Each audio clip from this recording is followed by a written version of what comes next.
What's going on YouTube? Welcome back to the Cooker Brass YouTube channel, where today we'll be taking a look at a new suppressor that I've got and bringing out to the channel. This is a Diligent Defense Enticer S 762 suppressor. We'll be taking a look at the sound profile on different length firearms that I took out to the range the other day, as well as the different components that fit this suppressor, as well as some of the things that come in the box. So now let's get into it. First off, I just want to say thank you for tuning into the channel. If this is your first time here, go ahead and drop a like, comment, subscribe to the channel, hit that notification bell so that you can be notified on all the different content that's coming up to the channel. We've got some new things to cover coming up. I'm very excited to go forward with on the channel. If there's any content at all that you want to see specifically, go ahead and drop a comment down below. If there's any follow-up reviews that you would like to see as well, go ahead and let me know in the comments, or feel free to message me at any time. But without further ado, let's get into the video. So, as stated before, this is the Diligent Defense Enticer S suppressor.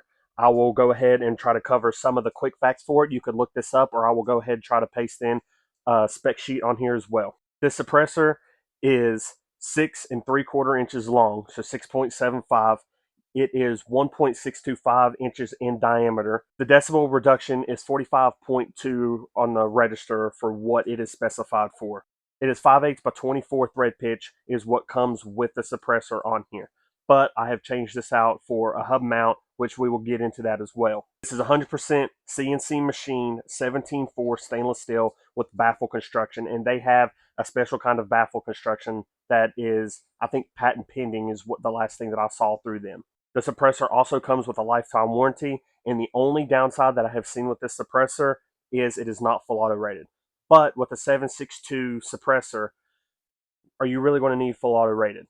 Granted, I know that there's going to be people that say, yes, you have to have a fully auto rated suppressor. But if you're only running semi-auto, if you do not have that machine gun sitting in your safe, I think it's safe to say that semi-auto rated is perfectly fine, which I do believe that there's been multiple reviews and on forum pages that says you could do 120 rounds back to back consistently with this, as long as it stays below 1,000 degrees. That is the temperature that it says that is the limiting factor here before it starts doing internal damage to the suppressor. But I have put many rounds through it, have not had the first issue out of it, and I'm excited to show you all the range footage on that. But now let's get to the tabletop and see what all comes with the suppressor. So the suppressor comes in this plastic rectangular case, and it is no frills, nothing crazy about it. But most suppressors come in this. I've seen that the Otter Creek Labs come in something like this, and I'm pretty sure that the Stacy's Mom K and the other suppressors come in the same packaging as well. Then the suppressor, as I stated before, it comes with a 5/8 by 24 thread pitch direct mount suppressor end, or hub mount if that's what you want to call it. So you have that, which the only firearm that I have in the collection that is 5/8 by 24 thread pitch would be my 300 Blackout that I've recently built. So going forward, I had ordered this off of a dealer page to try it. A buddy of mine wanted one, so I went ahead and grabbed one to try out as well. And this is just a thread converter. So this is 1/2 by 28 for a 5.56 223 barrel, and then this steps up to the 5/8 by 24. And as you can see, threads in perfect. And then it is flush fit there. As you can see, the threads are in there to match it. So this was going to be my first option that I was going to do until I saw that the suppressor takes hub mounts. So the hub mount is any suppressor that takes a 1.375 by 24 inch mount or has the threads in here for that. So there's multiple different suppressor hosts or hub mounts that you could do for this, such as the Chemo, the Xeno. I have the Plan B. It has worked very well for me. You also have Plan A, and then you have the ASR mount as well. But I think the Plan B is kind of newer on the market, and I was very excited to try to get this because company that I use a lot of their muzzle brakes on, Call Valley Precision, I highly recommend anything that comes for them because it is great. It is very durable, have not had the first issue out of it. This is the hub mount that I have placed into here, and then I have the muzzle devices that go with the Plan B, which they have only released one Plan B muzzle device style, and I'm hoping to get um, more in the future as far as a variety goes, other than this one muzzle device. But I've read into it, and it makes a lot of sense the way they have designed that muzzle device to work with this Plan B mount. But as I said before, we have the Plan B from Call Valley Precision in here, and here's all the markings. You can see the different baffle welds. As I had said, it was CNC machine, so you have that, and then you could see, I don't know if you'll be able to see any of the baffles in there. But then the cool thing you have is the interchangeable end caps right here. So this is for, as you could see, 7.62 or 308. So this is the 30 cal in suppress 30 cal cap that you have on here, but it takes dead air end cap as well. So any dead air end caps that you want to throw on here, you for sure can. I just haven't had the time or really had the interest on changing the end cap on here purely because of how awesome this suppressor has worked. So then that is pretty much everything that we have gotten for it, other than I got a suppressor cover, because I have learned these get really hot really quick. I'm not saying that I didn't know that. It was just my other suppressor, which is the Whip Machine Canuter valve, is so small that you cannot find any kind of suppressor cover for it. So once I got this in, I was able to order a suppressor cover, and I got this also as off of a dealer page because another customer came in wanting one, so I went ahead and tried it out before I recommended it to them. But this is the GPS suppressor cover. As you can see, you have the metal hooks here that it just wraps around and goes through, and then you're able to cinch it down. You have a different cinch on here as well. That way you're able to tighten it up around the back end of your handguard or closer to your handguard. And then this end right here will fit flush with the very end of your suppressor. And in here, it's just like a heat mitt. It's like a oven mitt. This is more of like I think it's like a fleece, but it's a fleece lined filling suppressor cover. And then on the inside of this, it comes with this sheath. And this is a fiberglass sheath, as you can see in here. And all it does is just slides over the suppressor and helps with the heat mitigation, which I'm going to be completely honest with you, it does an awesome job. There have been many reviews done on all these expensive suppressor covers, and yes, some of them do stand up and some of them are for sure worth the money. But a lot of people have said these have held up as durability wise and hung in with those top tier suppressor covers. And I want to be completely honest with you, it does great. I was able to put a bunch of rounds through the different firearms and take this off, and it did great. The only thing I will say is these right here, once you get enough rounds going, these get hot. They will still burn you. But other than that, I highly recommend the suppressor cover if you're balling on a budget, or if you're just hunting around online and want to try something or have multiple suppressors and you just want covers for all of them. I highly recommend this. But yes, this is the Diligent Defense Enticer S in 7.62. With this hub mount, it comes out to 7 inches even. So you have to sit back and think 7 inches is going to be added on to any of your firearms that you're going to place this on. So I have an 8.5-inch barrel within my 300 Blackout with a pistol brace, which I'll be showing here in a minute. And the overall length with that pistol brace fully extended and the suppressor added on is 27 inches overall, which I'm going to be completely honest with you, even sending supers down the range with my 300 Blackout, it is still crazy quiet. I was able to take my ears off, and I had guys at the range tell me that it sounds less than a 22. They said it. One of the guys said it sounds like an air gun that he hunts squirrels with, which, I mean, that is awesome. For this to be able to do that, it is great. It's already got me wanting another suppressor, which hopefully we might be able to do that and bring another one out to the channel. But for right now, since you're able to use anything from 22 long rifle all the way up to 300 rum to 300 Win Mag, this covers all of it. And I kind of understand the stance as people saying, hey, if you're going to get your first suppressor, you need to get a 30 cal can. Because what I'd done since I only had 5.56 was I got the 5.56 223 Canuter valve from Whip Machine. It did great.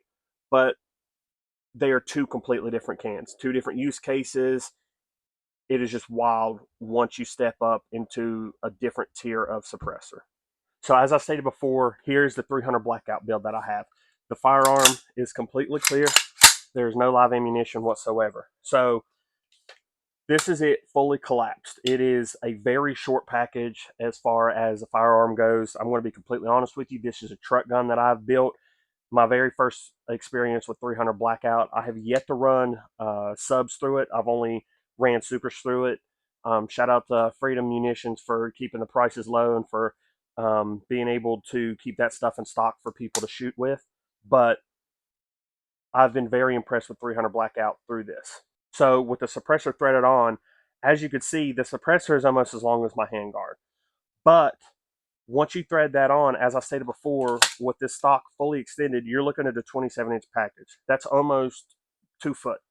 I mean, as far as concealability goes or truck gun goes, you don't want a giant 16-inch firearm with a 7-inch suppressor on the end of it unless you're doing long range or the SHTF situation goes and you've got your battle rifle out. I get it. But until then, for a truck gun, for if you're going somewhere that you're not 100% sure, you're just a prepared citizen that always travels with a get out bag, here it is. This is an awesome setup with this, and I've been very happy with how this has performed.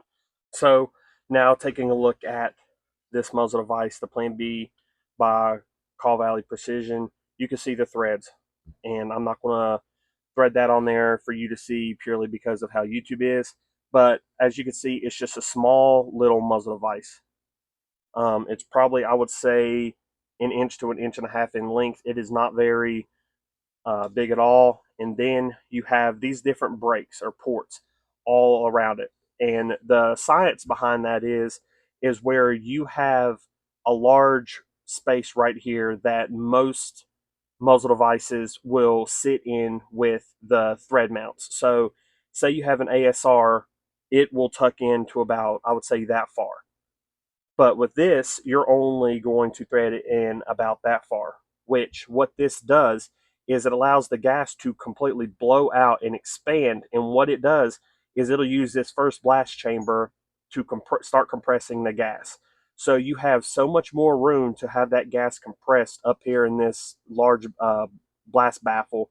Then you have all of these different baffles as the gas continues to travel out to also break down the gas that is coming out of here, which helps with the first round pops or the sound mitigation that is coming out of the firearm or out of the suppressor. So I thought that was pretty awesome. There's a couple other brands that are starting to make their muzzle devices like that, which I didn't care to put these on all of my different firearms because honestly, once you shoot suppressed, you're never going to go back to not shooting suppressed. That could be a hot take if you want to take it that way, but that, I mean, once you get your first good suppressor, you'll always want to shoot suppressed because it is just so much more pleasant on the range or when you're shooting or hunting with somebody because it keeps you from getting concussed as well as them getting concussed, and it just makes a more pleasant shooting experience overall. But yes, this is the Call Valley Precision muzzle device. I should have covered it before, but there it is now. And this is, again, on my 300 Blackout build. So yeah, I'm going to go ahead and play some different sound footage down at the range from all the different firearms that we tried this out with.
Now we're going to go out to about 300. Hit. And hopefully, as you heard from those videos, it's a very quiet setup overall. Nothing but great things to say about the suppressor. As I said, the only downside that I have seen from this suppressor is it not being fully auto rated. The only one that I've seen compared to this suppressor, though, is the Resilient Defense Simple Man. It is a 30 cal can, almost identical to this as far as the different measurements and size goes, and it is just a fully welded unit. You have a fully welded end cap on there, and you have the hub compatible backing as well. But that suppressor is fully auto rated to where this one isn't. That's the only difference between the two. But like I said before, this can will probably be ran on lever guns. It will be ran on bolt guns and also my 300 Blackout because I have a 130 cal can now. I will probably go ahead and get a 5.56 can probably down the road because that's 90% of what I shoot. And you have different rounds that can go through that suppressor as well. But I think I'll probably get a better 5.56 can because I'm very pleased with this. I don't see why I would need another one, which I'm going to be completely honest with you. I want to do a lot of research to see what the sound mitigation is compared to 5.56 through a 30 cal can compared to a proprietary 5.56 can. If you have any input on that whatsoever, just go ahead and drop a comment down below. Help me become informed on that as well before I sit down and do all these hours of research. But yes, Diligent Defense Enticer S, I highly recommend. Highly recommend this suppressor. If you ever get the chance to check one of these out, just do it. You will not be disappointed whatsoever. So yeah, if you found this video informative or enjoyed the content that I was able to put out here for you, go ahead and drop a like, comment, get this video out to the algorithm, help the Cook and Brass family grow.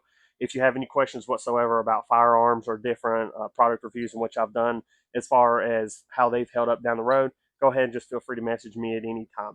But yes, if you stayed this far down into the video, I can't ever thank you enough for being here, and I hope you have a blessed day. Thanks.